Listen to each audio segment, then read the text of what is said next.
మడకాసిర నియోజకవర్గంలో అక్కడ ఒక ఎస్ఐని ఒక టీడీపీ కార్యకర్త ఆమె మీద దాడి చేయడం అనేది నిజంగా ఎంత అభ్యంతరకరమైన మాటలు మాట్లాడుతూ ఆమె మీద దాడి చేయడం అనేది నిజంగా ఒక సిగ్గుచేటు. ఎందుకంటే ఆ మహిళ ఎస్ఐ ఆమె పోస్టింగ్ అసలు అగిలి సిఐగా ఆమె వర్క్ చేస్తున్నారు. శోభారాణి పేరు కూడా శోభారాణి. ఆమె మల్లికార్జునరావు అనే ఒక టీడీపీ నాయకుడిని డాబాలో 180 ప్యాకెట్లు మద్యం ప్యాకెట్లు ఆమె తీసుకునిందని ఆమె మీద అంటే ఆమెను దాడి చేసి ఆమెను ఖచ్చితంగా అంటే ఎందుకు ఆమెను దాడి చేసి ఈరోజు ఆ ఎస్ఐ గారు మద్యం ప్యాకెట్లు పట్టుకునిందనే కేవలం ఒక దాంతోనే ఆ కార్యకర్తలు ఆమె మీద దాడి చేయడం అంటే ఒక ఎస్ఐని కూడా ఒక ఎస్ఐ ఒక మహిళా ఎస్ఐ అని కూడా ఆమెను చూడకుండా ఆ మహిళా ఎస్ఐ మీద కూడా ఈ టీడీపీ నాయకులు దాడి చేయడం ఎంతవరకు న్యాయం?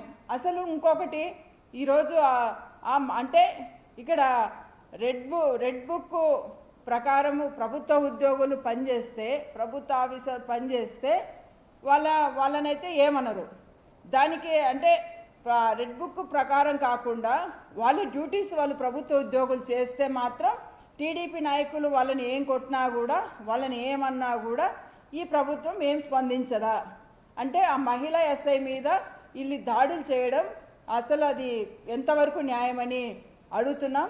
అదేవిధంగా ఒక హోంమంత్రి గారు మన రాష్ట్ర హోంమంత్రి గారు మన రాష్ట్రంలో ఉన్న ఒక మహిళా ఎస్ఐ మీద దాడి జరిగితే ఎందుకు హోంమంత్రి గారు స్పందించలేదు?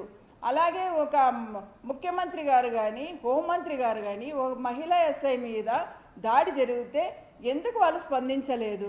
అదేవిధంగా ఎందుకు ఈరోజు మీరు గొప్పగా ఎప్పుడు చెప్పుకుంటారు కదా, ఎప్పుడు హోంమంత్రి గారు కూడా చెప్తారు మహిళల పట్ల ఎవరన్నా అతిగా ప్రవర్తిస్తే ఏదన్నా వాళ్ళని తప్పుగా మాట్లాడితే మేము ఖచ్చితంగా తక్షణమే వాళ్ళ మీద చర్యలు తీసుకుంటామని చెప్తారు. ఈరోజు మీ డిపార్ట్మెంట్కి సంబంధించే మన ఒక మహిళా ఎస్ఐ మీద ఇంత దాడి జరిగితే ఓ మహిళా హోంమంత్రిగా అనిత గారు ఎందుకు స్పందించలేదు? అంటే మీరు ఇప్పుడు నేను ఇక్కడ మీకు ఒకటే క్వశ్చన్ చేస్తున్నాను, మీరు ఇక్కడ మహిళా ఎస్ఐకి న్యాయం చేస్తారా లేదా మీ కార్యకర్తనని వాళ్ళని తప్పిస్తారా?